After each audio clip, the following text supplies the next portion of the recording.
Thank you so much for joining us today on our Friday edition of Morning Moments with Jesus. Hard to believe it's Friday again. We've gone through another week and just getting ready to go into the weekend. I do pray blessings over your weekend. Pray as you've had a good week this week that God has spoke to all of us concerning different aspects of our lives. Today the Lord takes us to Psalm 16 verse number 11 when he talks to us about the path of life. And the word says here, "Thou wilt shew me the path of life.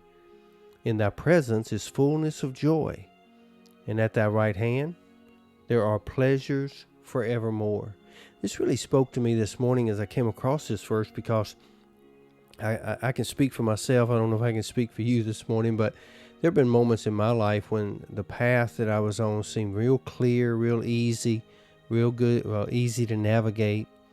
And other times I felt like I was walking through fog, like I was unsure of what was ahead of me and didn't know which way to turn. But here in Psalm 16 verse 11, what I come across this morning is David reminds us of something very important. It's God himself who is our guide. He doesn't just point us in a direction and leave us. He shows us the path of life. And that word shew here, S-H-E-W, that shows up here in the King James, it means more than just a quick glance or a suggestion, like pointing somebody in the right direction and then going on your way. The root word here actually means to know. And what it does, it speaks of God actively revealing, guiding, and making the way clear for us. Even when we can't see the next step, whether it be because we're just unsure or maybe we're navigating in a whole different direction mentally and emotionally, and we just can't see what God is up to. But be assured of this: God can see what is next. And not only does he know the path, he already has prepared it for us, because he is the path of life. See, David's confidence here when he's writing this, it's not in his own ability. That's very evident. It's not in his own ability to choose wisely, but it's in God's faithfulness to lead him. This verse speaks to us because it lets us know that he is there to lead us as well, just like he did David. Sometimes it's through his word, sometimes it's through prayer, and sometimes it might be through doors that close just as much as doors that open. But the path isn't the only promise in this verse. Listen to what David says. He also says, "In thy presence is fullness of joy." This is a joy that doesn't depend on our circumstances. That's a blessing in itself this morning. The joy that he speaks of, the joy that the Lord gives, doesn't depend on our circumstances. Someone needs that this morning. Someone needs to hear that this morning, that the joy of the Lord is not tied to your current circumstances. See, it's not some shallow happiness that comes and goes with the circumstances of life. No, that ain't what he's talking about. This is deep.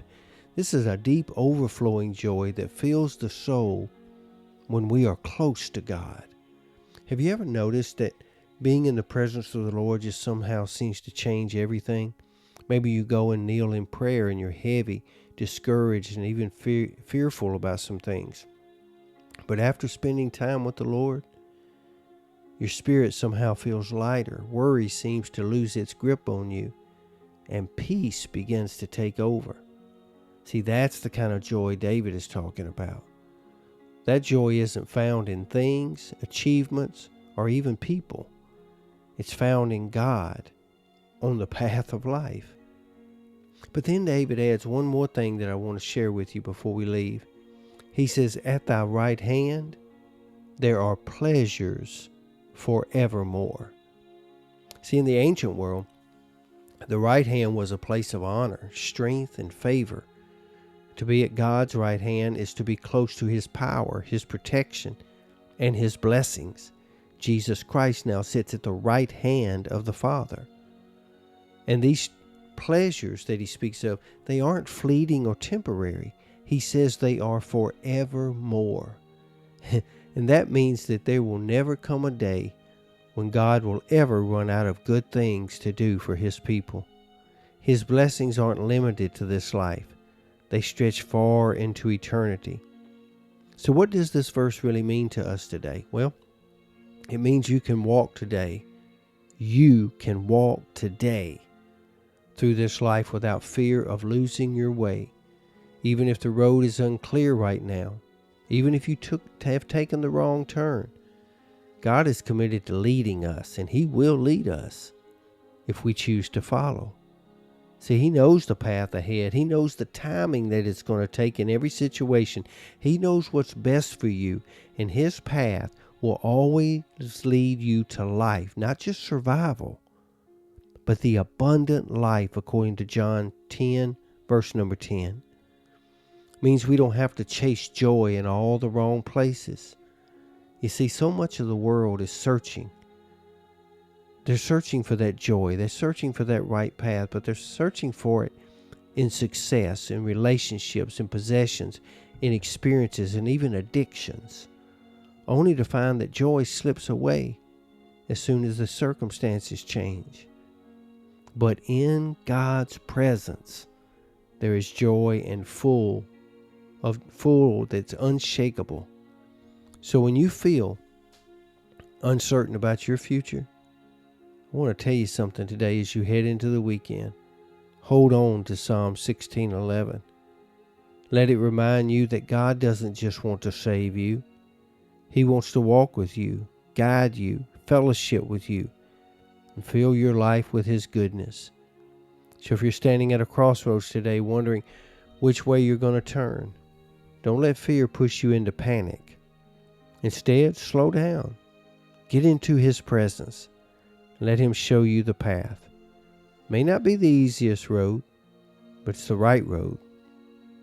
And it's the one that will lead you to life, joy, and eternal blessings through Christ Jesus.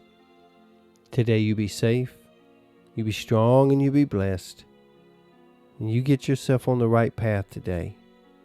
And just watch what God does with your life. Lord's will, we'll see you back here again on Monday. Until then, have a great day.